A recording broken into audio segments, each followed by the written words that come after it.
Enzo Recto, kalaban ang katiwalian at kasinungalingan, kakampi sa katotohanan at kabutihan. No, ang ano Nalda, napansin mo ba na ang idea habang pinapakinggan at pinapanood ko yung mga sinasabi ni Marcoleta, ang idea talaga nila Marcoleta sa kanila Chis Escudero dito sa ano na ito, kampanya kontra korupsyon, ano, sa flood control, dapat walang mahagip na senador. Yan yung ano nila, yan yung parang pinagkaisahan nila. Kaya makikita mo kahit doon sa sinumpaang salaysay na present yung kay Diskaya na sinabi nga ni Senate President Soto na parang inedit, wala ka dong senador na makikita. Inedit ka talaga, walang senador. Pangalawa, kahit doon sa manner ng pagtatanong ni Jinggoy, di ba? Tinanong niya si Bryce Hernandez.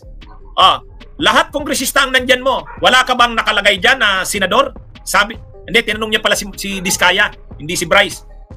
Yung sinumpaang salaysay mo, wala kang mga panay kongresista ang sinabi mo doon at DPWH. Wala ba talagang nakikita doon na involved na senador? Sabi niya wala. O di ba biniro nga siya ni Marcoleta. Safe ka na, Jinggoy. So, pero ang ibig talagang sabihin, ang ano talaga ng Senado under kay Chis at kay Marcoleta bilang Blue Ribbon, walang senador. Ganun yata yung gusto talaga na mangyari nila Marcoleta. Siyempre, safe doon si Chis, safe doon si Jinggoy, safe din doon si Villar, safe din si Joel Villanueva. Ang problema, nagpalit ng liderato na iba ngayon. At ngayon makikita mo na yung simple na lang yung ang una kaagad na sinabi ni Ping Lacson, na-confirm ko na yung 355 million ay nandun nga sa GAA. Di ba? So matindi yun. Ibig sabihin nun, kinu-confirm yung sinabi ni Bryce Hernandez, di ba? Sabi ni Bryce Hernandez, mayroong 355 million na binaba na pondo sa amin si Senator Jinggoy Estrada. Ngayon, sabi ni Ping Lacson, kumpirmado na kasi nakita niya daw doon sa GAA, nandun nga yung 355 million. Kaya parang ang nangyayari nito, si Ping Lacson talagang hindi pinoprotektahan yung mga kapwa niya senador. Kasi dapat kung pinoprotektahan niya yung mga kapwa niya senador, hindi niya babanggitin yun, parang kinonfirm niya pa. Ang isa pa, sabi niya, kino-confirm din sa CCTV ng Senado. Noong August 19, yung contractor na sinasabi galing sa WJ Construction, yung may pangalang Mina, pumunta nga sa Senado. Ang hindi natin alam kung kaninong opisina pumunta. Ay, ibig sabihin nito, nagja-jive ito doon sa sinabi ni Bryce Hernandez na di ba may conversation sa text sa Viber message, may conversation sila yung staff ni Jinggoy, si Bing Ramos at saka yung WJ. Kinukumpirma ni Senator Lacson sa CCTV nila na mayroon nga na pumunta doon na kontraktor. So, ang ibig kong sabihin, ibang klase rin itong sila Lacson eh. Kung panahon siguro yan ni Marcoleta, hindi ilalabas yan. Hindi niya yan sasabihin kasi damaging yan kila Jinggoy. Parang kino-confirm mo na totoo nga yung sinabi ni Bryce Hernandez. Anong masabi mo dyan, Al? Tama. Kaya dapat maingat tayong maigi dito sa mga information na lumalabas. Hindi lahat ng information kasi ay ganun ka-accurate. So dapat ang nangyari kasi, kung nakita mo, attorney, yung hearing sa Senado, si Diskaya ginamit laban sa Kongreso. Yung hearing naman sa Kongreso, ginamit laban sa Senado. Siyempre, mas credible yung sa Kongreso dahil may resibo eh. Di ba? May resibo eh. Mayroong picture ng limpak-limpak na pera eh. Yung kay Diskaya, medyo may inconsistencies. Pero yun nga ang purpose ng Independent Commission, na siya yung maging fulcrum nitong mga nagbabanggaan ng mga investigasyon. No? Pwedeng makakomplement itong bagong head ng Blue Ribbon. No? Pwede siya makakomplement. No? Pwede, pero sa dulo, itong Independent Commission ang magiging fulcrum, magiging credible. Oo nga, Naldo, no. Actually, kung hindi nagkaroon ng change sa leadership ng Senate, ang mangyayari talaga, under kay Marcoleta at saka kay... Pero alam mo, Nald, ang maganda rin sana sa ganon, dito sa Senado, ang talagang tutumbukin nila si Romualdez at saka si Saldico. Yan yung direksyon ng Blue Ribbon kay Marcoleta. Pagdating naman dun sa House, ang tutumbukin naman, senador. Kanya-kanya silang labasan ngayon ng baho. Kanya-kanya silang labasan ng baho. Pinoprotektahan ng Senado yung sarili nila, pero tutumbukin nila yung mga kongresista. Pangunahin si Saldico at si Romualdez. Yan na yung direksyon ng Senate Blue Ribbon sana eh. Kaya makita mo yung sinumpaang salaysay na Diskaya, ganun eh. Yun yung laman eh. Pagdating naman sa House, si ano naman, yung Senado naman ang tatamaan sa investigasyon. Pero protektado naman nila yung sarili nila. O ngayon, ang problema ngayon, Nald, si Senate President Soto, ang attitude niya towards sa House, hindi tulad ni Cheese na, di ba? Obvious naman na si Cheese may banggaan with the House, ano? At parang yun ang gusto ni ni Marcoleta at sa kanila Cayetano, di ba? Maalala mo nung first day after na maging Senate President si Soto, kini-question nila si Soto. Bakit? Parang tutak, at kumakalat ngayon na narrative ng mga DDS, tutak daw ni Romualdez o ni Tambaluslo si Soto. Kasi hawak daw sa liig. Kung anong sabihin daw ni Romualdez, gagawin ni Soto. Doon nga lang daw sa issue ni Bryce Hernandez, pag sabi ni Romualdez na wag mo nang ibalik yan sa Senado, hindi na binalik. Kaya nga, yun din ang issue nire-raise kay Soto. Hindi ito magtataguyod ng independence ng Senado. Parang maaandira ng House. Ano bang tingin mo dyan, Al?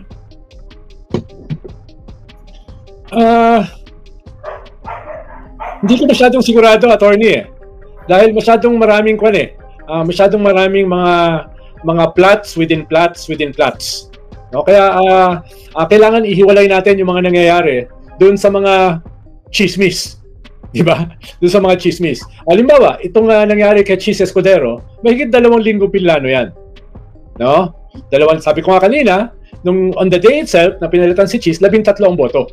Nung nalaman ng mga bilyar na matatanggal si Cheese, biglang sumama sila sa majority. Di ba? Yung kay Martin Romualdez, may 2 attempt na siya ay palitan. 2, at least. No? Perhaps more. Pero kinapos sila sa numero. Bagaman, ang sinasabi ng mga nagpaplanong palitan, meron silang 3 partido na kasama dun sa 5 na partido na bahagi ng ruling coalition. Pero kinapos pa rin sila. So yung 2 attempts na yan, tingin ko for now, ay mahihirapan na uling, at least in the immediate, na gumawa ng attempt. No? Gumawa ng attempt. Kaya tingin ko ay itong independent commission pwedeng mabawasan yung ganyang klaseng mga tension, yung ganyang klaseng, kung gagawin nila yung trabaho nila.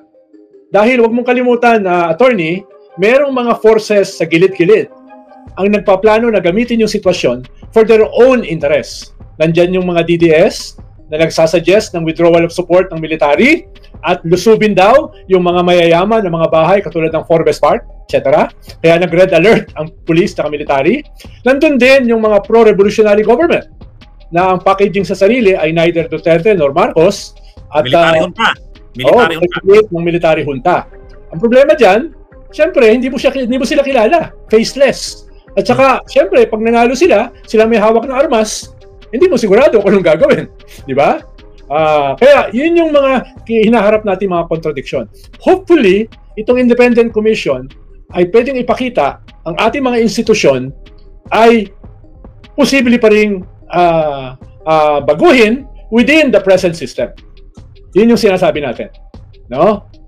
Kaya kailangan very conscious tayo sa lahat ng nangyayari dahil baka tayo mapunta doon sa mga temptation of throwing the baby with the bathwater.